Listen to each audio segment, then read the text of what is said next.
Après, au niveau du trading et donc de l'aspect financier, est-ce que finalement, le plus important pour la personne, c'est l'aspect monétaire ou l'estime de soi?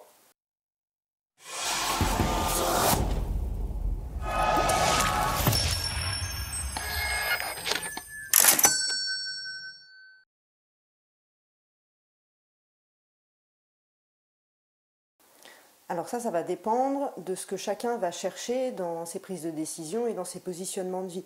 On a tous des chantiers de vie, entre guillemets, à faire. Et l'objectif, c'est de comprendre qu'est-ce que je vais chercher là-dedans.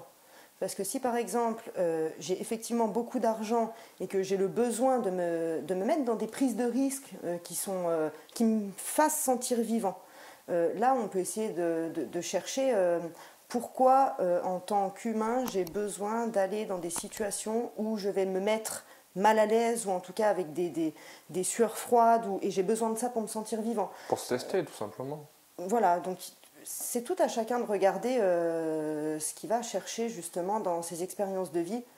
Et encore une fois, l'objectif, c'est de toujours être équilibré. Ah, mais c'est pour ça, justement, comme on disait, que le trading, il a vraiment ce truc où, en fait, bah, si t'es pas stable, si t'as pas la tête sur les épaules, si t'es pas bien dans tes pompes, ben, finalement, ça va être compliqué parce que ça va être un effet boule de neige qui va se répercuter sur le training où t'as beau avoir la meilleure technique du monde, où t'as beau être très motivé si t'as pas un cadre, si t'as pas une bulle, si tu sais pas où t'en es dans ta tête et dans ta vie, et ben finalement on n'y arrive pas, quoi. Ça peut être dangereux. Puis après, on peut se rapprocher des mécanismes d'addiction où l'argent, ça peut devenir une addiction. Ah ouais, clairement. Et là, on perd complètement le contrôle. Au final, c'est même plus un plaisir d'être sur les marchés. Parce qu'il faut aussi rappeler, à mon petit niveau, que je pense quand même, tout trader qui se respecte, il y a quand même l'actualité à suivre. Il faut s'intéresser au marché, il faut s'intéresser aux actions, il faut s'intéresser aux matières premières. Bon, moi, je suis trader sur le pétrole particulièrement. Il faut s'intéresser sur le Forex. Il y a la crypto-monnaie qui arrive en bombe, là, avec le Bitcoin qui a dépassé les 60 000 $, je crois.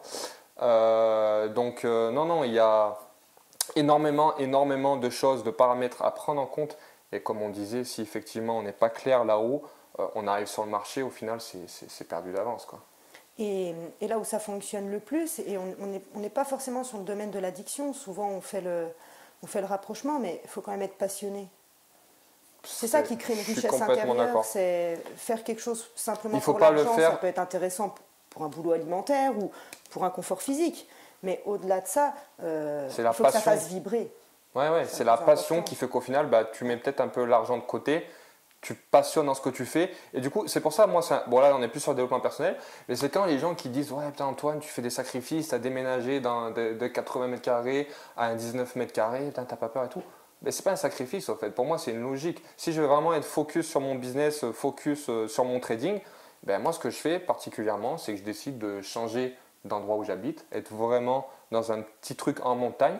19 mètres carrés ou 20 mètres carrés, je sais plus, je suis focus. C'est pas un sacrifice, c'est une logique en fait. C'est un choix de vie. C'est un choix de vie, comme je dis tout le temps.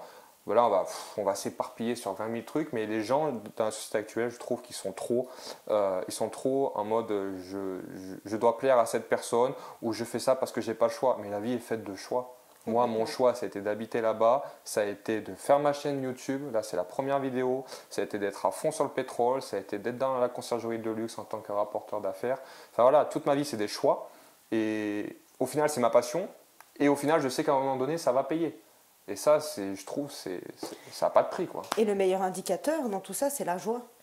La joie, en fait, c'est une émotion qui nous indique qu'on est bien là où on est et dans ce qu'on fait.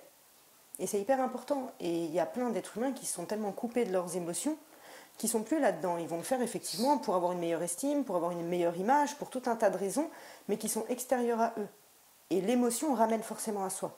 Et on sait au moins ce qui nous fait peur, ce qui nous met en colère, ce qui nous rend triste. Et on peut justement réagir par rapport à cette sensation-là, cette émotion-là, pour pouvoir évoluer dans... Ouais, clairement. Après, voilà, je pense qu'il y a quand même des livres à lire. Je pense à Réfléchissez et devenez riche de Napoleon Hill. Tous ces livres sur le développement personnel.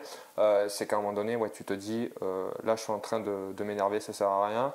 Tu es positif, tu mets les bonnes vibrations, tu y mets tout ce qu'il faut. Et puis à un moment donné, tu auras ce retour, justement. Et quand tu vas voir que finalement, bah, tu reçois des bonnes choses, comme tu as envie de les avoir et comme tu fais tout pour les avoir, et ben ça, tu continues à justement être heureux, à être joyeux. Et après, voilà, on a l'effet boule de neige, encore une fois, où finalement, on est vraiment heureux dans sa vie. Donc, ouais, tout ça pour revenir à est-ce que le trading, c'est pour une finalité monétaire ou estime de soi, bah, tout dépendra de la personne où elle en est au final. Exactement.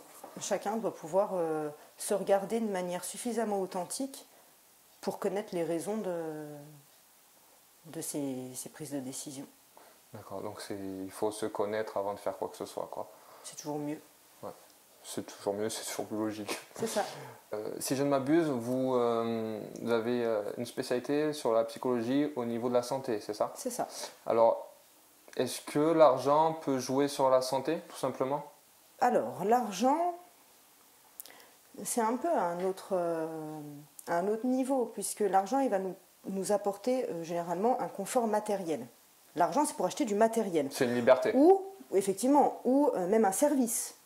Donc il y a peut-être des personnes qui peuvent suivre des thérapies qui coûtent très cher et du coup qui vont travailler sur la santé. Donc là, ça peut être intéressant d'avoir d'argent pour pouvoir se payer ce type de thérapie, mais on peut également voir des gens qui sont complètement retirés de toute richesse matérielle pour avoir une santé mentale et une santé physique qui est complètement respectable, épanouie, etc. Donc non, c'est deux niveaux. On peut être milliardaire et être dépressif. Et on peut avoir pas beaucoup d'argent. L'argent ne fait pas le bonheur, mais il peut quand même y contribuer.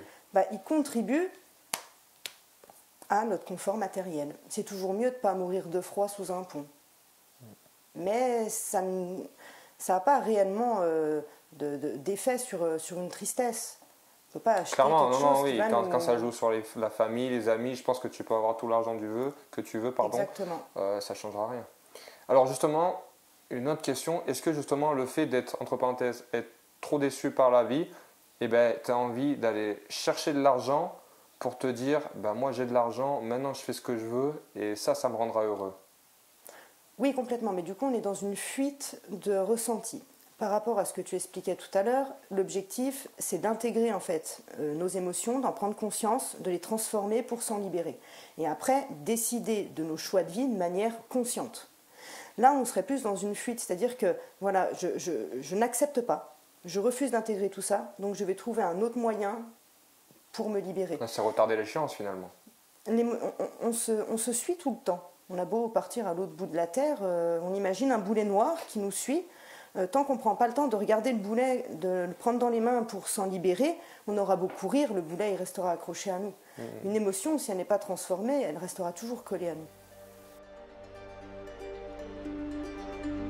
Finalement, moi j'ai l'impression que quand on cherche l'argent, bon certes on peut l'avoir tout de suite,